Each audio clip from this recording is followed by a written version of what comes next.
Good afternoon, and thank you all for coming. The purpose of today's update is to really talk about the status that Pinellas County is at and announce our renewed efforts at trying to keep our residents safe. First, I'd like to thank our County Commission Chair, Pat Gerard, Mayor Kreisman, and Mayor Hibbard for joining us today. They're here because this is a unified effort. In other words, it takes us all. And over the last several months, we've seen the numbers of our cases and the numbers around the country continue to go up. Before we talk about where we're at today, though, I'd really like to start by thanking our first responders, our medical professionals, and even our first-line workers that include restaurant managers and others that are trying to do what they can to have people take minimum steps to try to keep others safe. So today we're really going to talk about our requirements that are currently in place. We're not talking about new things. We're talking about a renewed effort to socially distance and keep each other safe. Our background is this. October 30th, we had 74 new cases. November 29th, we have 234 cases. Our 7-day average continues to be 231 cases. If we look at our percent positivity, on October 30th, it was 4.2%. On November 29th, it was 8.4%. It still continues to hover on a 7-day average of about 5.6%. But we also know that we operate as a region. In Pasco County, the 7-day average is 9.53%. And in Hillsborough County, 7.12%. As you can see, our numbers as a region is too high, and we need to do what we can to try to minimize the social spread, the community spread of coronavirus. The last 4 weeks, our death toll has averaged between 13 and 20 new cases per week. Our testing sites. Down at the Tropicana Fields in October 30th, we had 525 people be tested. This past Tuesday, we had over 1,400. The lines are at maximum. We had to shut down our sites early because of the number of people trying to get in to get a test. That's an indicator of people that are concerned throughout the county. We're seeing that at our other testing sites, at Mahaffey Theaters, and across the county. Our hospitals, we've seen an uptick in our hospitals. Is there capacity? Yes. But we're seeing the uptick, so the story is very clear that unless we take additional steps, what's going to occur? On October 30th, we had 32 COVID patients on ventilators. November 29th, 57. 16% of our ICU beds are COVID patients. A recent USF model indicates that if we continue on this path, by February, we will stress our hospital system beyond capacity. It also shows that moderate increase in social distancing and the use of masks will make a huge difference in maintaining our status and keeping us safe. The problem, is very clear. The cold weather, the flu season, the coronavirus, it all comes together. It all stresses our healthcare system, and it also stresses our first responders as they try to deal with everything. If you look back into July, when our healthcare system was at its capacity, we were able to take nurses from other parts of the country. But what's happening in other parts of the country? Their healthcare system is stressed now. So if we continue down this pattern, where are we going to get the healthcare workers to keep us safe? We all know that the vaccine is coming, but we also know that it's several months away. We know the tool that we have is to socially distance and use our masks. We need to stay the course, but we need a renewed effort to go back to what we started, which was enforcing the use of masks and socially distancing as much as reasonably possible. Our county ordinance remains in place. It hasn't changed. What has changed is we've gotten lax. We've taken our foot off the gas, and we see a lot more patterns of people going back to normal patterns, which we understand. Everybody's tired. Everybody is, just wanting to get back to normal. But we have a little ways to go. And we're asking everybody's renewed effort and trying to take these simple steps to keep us safe. Employees in our restaurant, so our current county ordinance is in place. It does not conflict with any state requirements. That requires employees in bars and restaurants, they must wear a mask. And that includes servers that are serving outdoors. Customers must wear a mask unless they're seated and eating and drinking. Tables and chairs must be 6 feet apart and no groups larger than 10. We must be seated to be served, no standing around the bar. And dance floors are prohibited. We want to stay open and we want to stay safe. We want our businesses to thrive and we want to help them in doing these simple measures to keep everybody safe to where we continue to operate just as we are. We've come a long way. We've got a little ways to go. And what we're asking is that we double down on the efforts that we've started and take these measures and work together to try to keep us safe. So I'm going to ask that the sheriff come up now and talk about recent reviews of where we're at and what we see out in the community and how we can work together to mitigate some of the impacts. Thank you.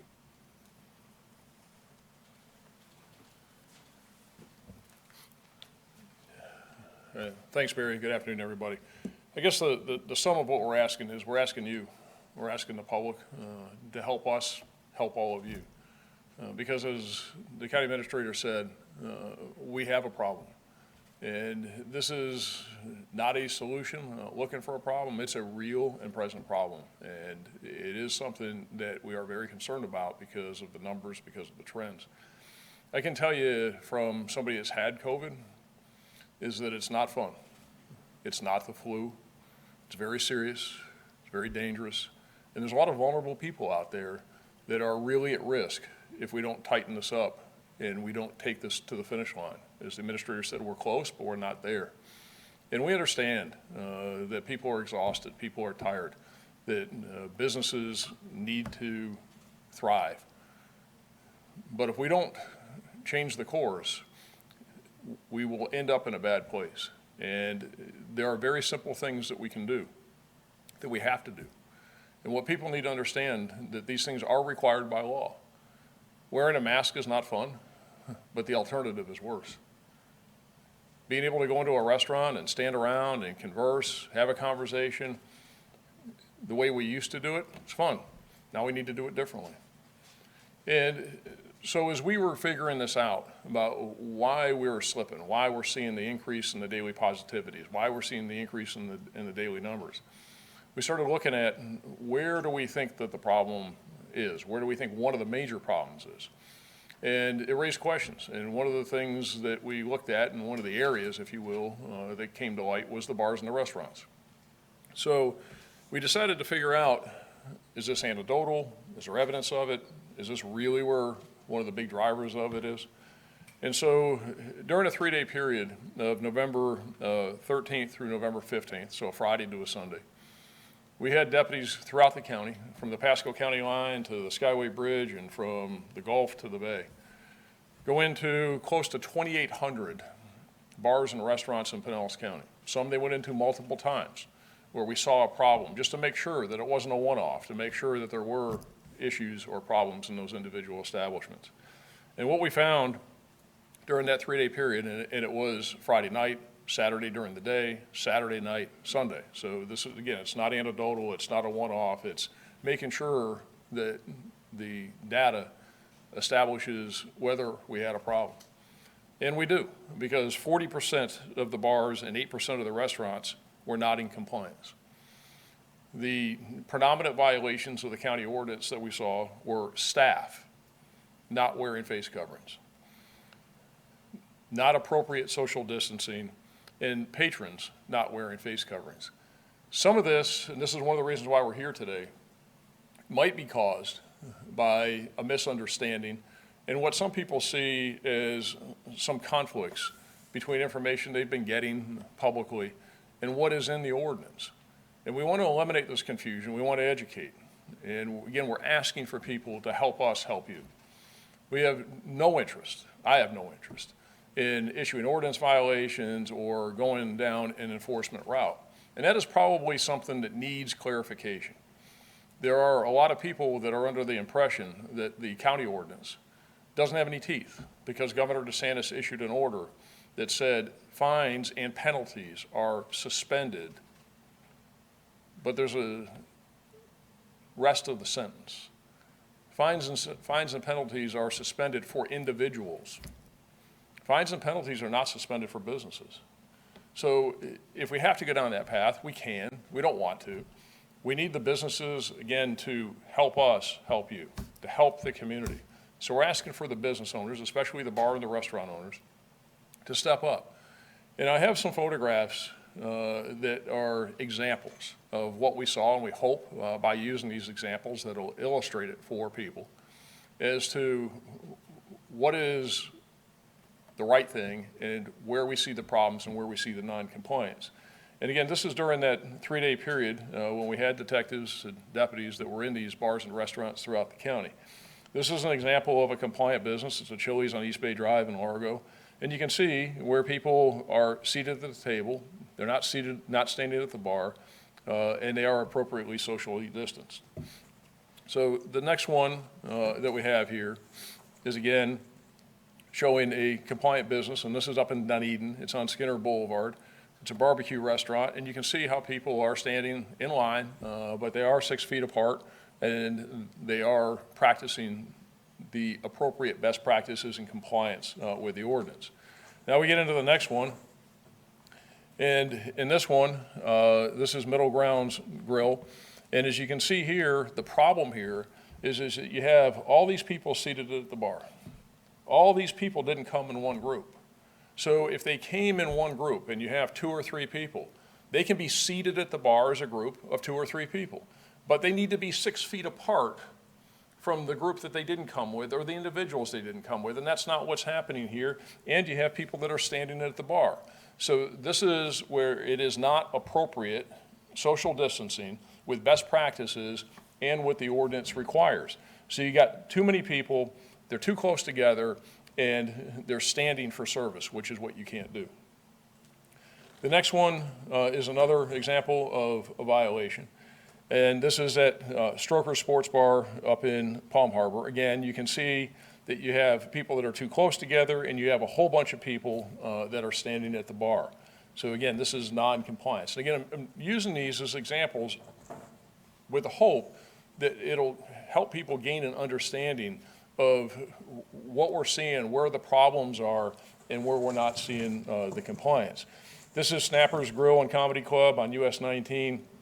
This is a violation here. You've got people that are here on a dance floor. You've got a whole bunch of people, and they are just all together. They're not wearing masks, and they're not properly distancing. The next one that we have up here is Shepherd's out on Clearwater Beach. You can see here the number of people that are gathered, and you can also see where people are standing there and standing around the bar. And again, we're showing you different places in different areas of the county because this isn't in one particular city or one particular area. This is throughout the county. This is the Brass Captain in Madeira Beach. Again, people standing at the bar, no face coverings, not appropriately distanced. The next one that we have is the Tiki Tavern. This is Main Street. And one of the reasons why I'm showing you this is I think that there is a lot of confusion and misunderstanding that this requirement of social distancing and staff wearing masks applies to outside seating. And what we're seeing a lot of, and I know there's a problem with it, is that when people are seated outside, the restaurants are not requiring that they stay, again, in groups of less than 10. And if there are 3 or 4 people seated at a table because they all came together, they need to be 6 feet apart from the next table. And that applies to inside and outside. And that's an example of where we're not seeing the compliance with the outside seating. This is, again, a wing house grill, and the reason why I put this one up here is that person who's seated at the table there, she works there. So that's a waitress who's seated at the table with the customers, and she has no mask on, and they're all seated there together. So again, all staff members in bars and restaurants, whether they're inside or outside, have to wear a face cover. This is Crown and Bowl up on Main Street in Dunedin. Again, dance floor, crowds not appropriately distanced. Here you can see this is Hamburger Mary's on US 19. It has a Clearwater address. It's actually more Palm Harbor. It's between Curlew and 580. You can see the number of people that are in here. Now, when you see the people that are up there on the stage, it does look like some of them are wearing face shields, but they're all too crowded together. And you can see here in the tables and how close they are together. Those tables can't be that close together. And even if you have people that are seated at those tables and they're not required to wear masks, they're still required to be 6 feet apart, and that's total noncompliance. The local sports bar, again, same thing here. This is on Walsingham Road in Largo, and you've got people that are not distanced and at the bar. We got two more, and then we'll conclude with these examples. Again, this is Ted Peters, and it's a restaurant on Pasadena Avenue in the city of South Pasadena. This is another example. It's outside seating. But there's no way that those people are complying with the ordinance because those tables are not 6 feet apart. And again, this is the problem. The last one is Latin Nightclub on Icot Boulevard in Largo. And the dance floors, people can't be out on these dance floors. You can't put a whole bunch of people out there congregating, mixing, dancing together in one place where they're all on top of each other. So again, these are examples of the problem. It is a real problem. It is non-compliance. We're asking for the public's help. What's going to happen beginning probably later today and certainly by tomorrow morning is we're going to have deputy sheriffs and police officers from the city police departments in Clearwater, St. Petersburg, Largo, Pinellas Park. They're all going to help, and we're going to go out to all the bars and restaurants, and we're going to, as we did before, distribute signs to be placed in the windows, on the doors of all of these businesses, reminding people of what their obligation is, what the requirement is. So we hope that people will see this, it'll remind them, and it'll help the business owners to remind the individuals. Because really in this, the onus is on the businesses. The onus is on all of us.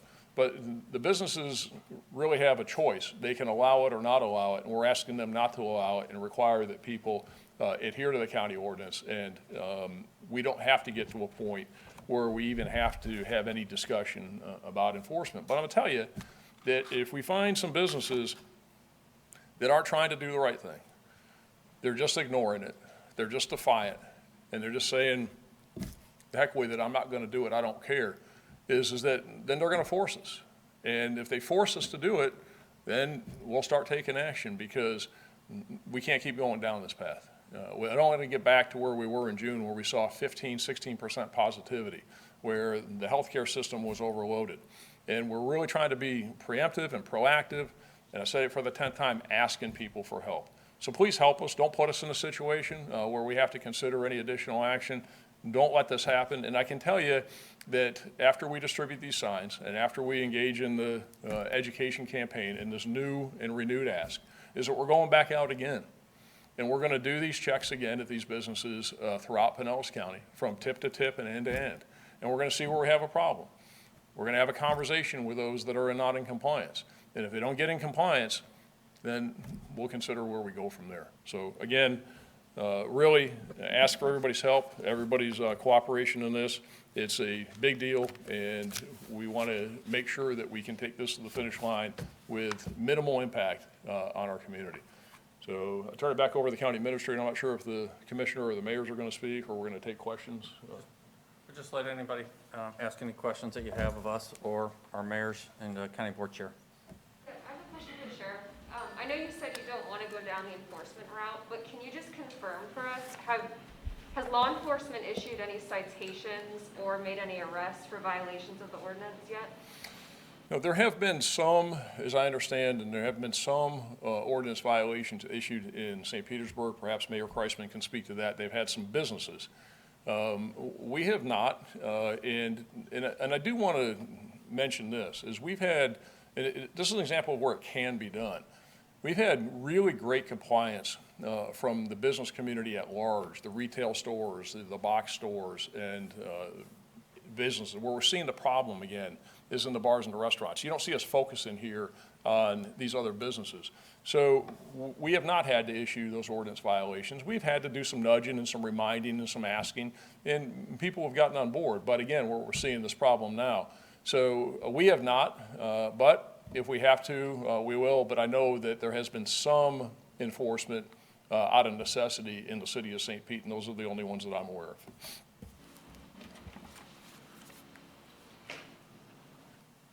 Questions?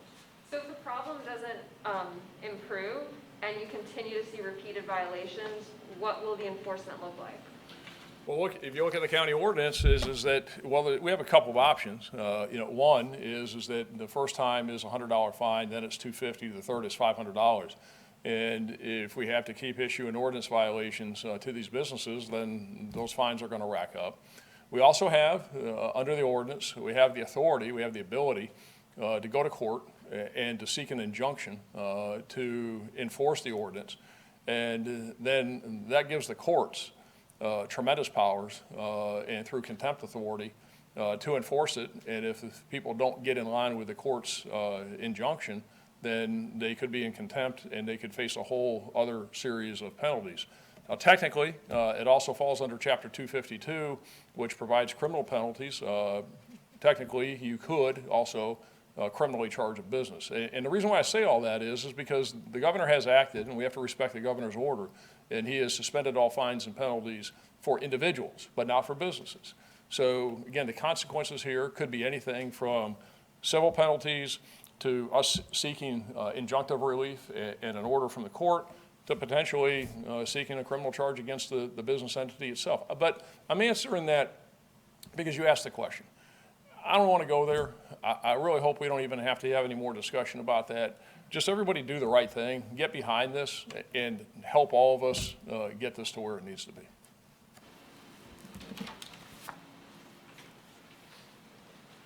Other questions?